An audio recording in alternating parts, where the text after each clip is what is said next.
As with most media streamers on the market today, you can either use a remote control or you can actually use an app on your iOS or Android device.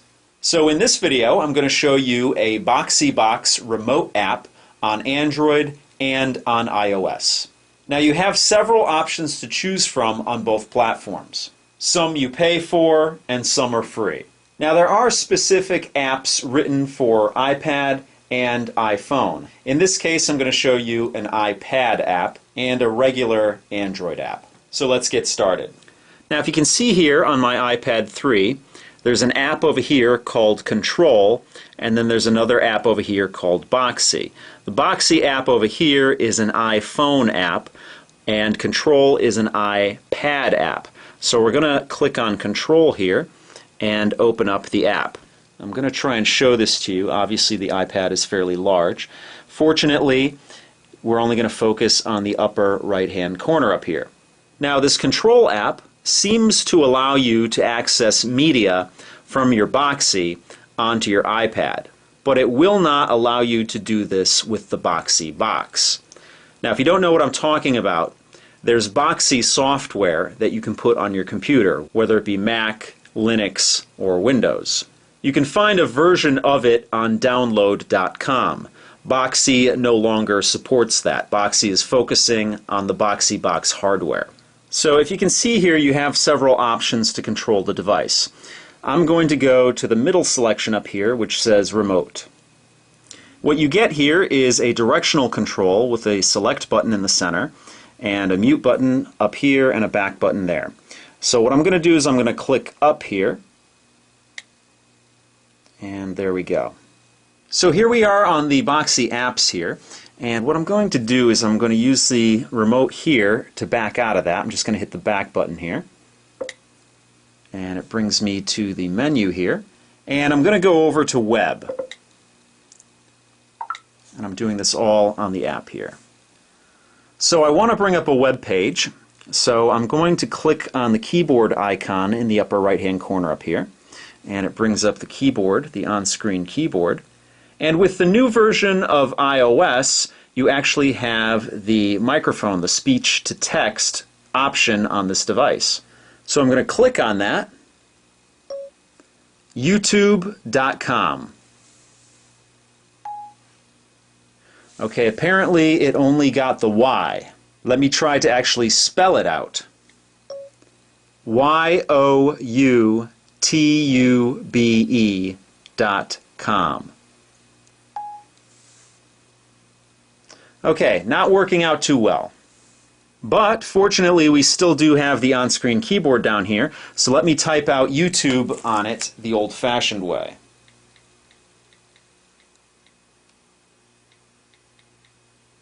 There we go. Hit return.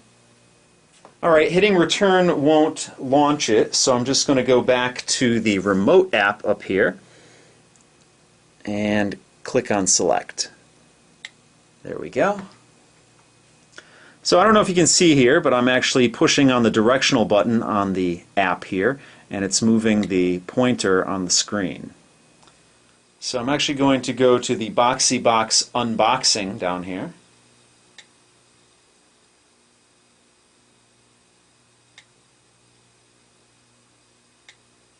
And click select.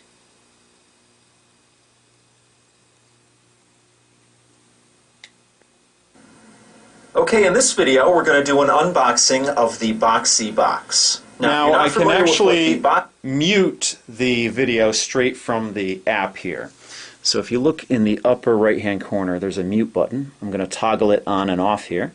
On Xbox Media. And it's pretty instantaneous.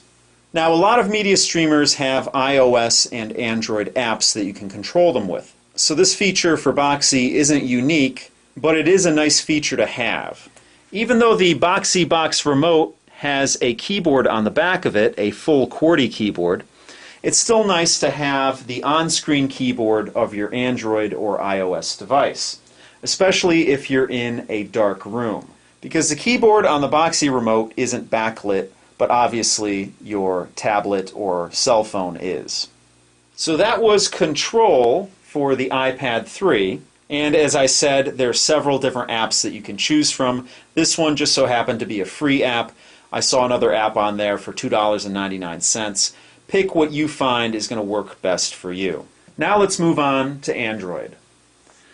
So as you can see here on my Motorola Atrix 4G, I did a search for Boxee Remote on Google Play. And this is what it pulled up. So you see there are many options, and it appears that most of them are for free. We're going to focus on Boxee Wi-Fi Remote, which I already have installed on my device here. So you can see in my app drawer here, my Boxee app is here, so I'm going to launch that. And that's what it looks like. It says Boxee Remote app for Android, press menu to begin. So that would be the menu button down here. And I'm going to hit scan. And it's scanning for my Boxee. That's my Boxee, so I'm going to hit the button here, and there we go. Basically a virtual representation of the real thing. Now, as you saw there, I had to search for the Boxee box on this app. On the iOS app, it just automatically linked with the Boxee when I launched it for the first time. So let's just try the navigation out here and move it around. Seems pretty responsive.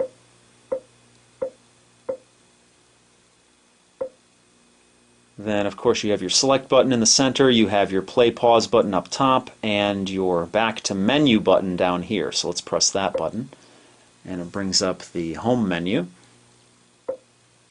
As you can see, I can navigate around on it, but what I really want is just to go back to web. So I'm going to click on that and hit OK. Now it appears on this app that there is not an on-screen keyboard that I can access, but we'll see if that's the case.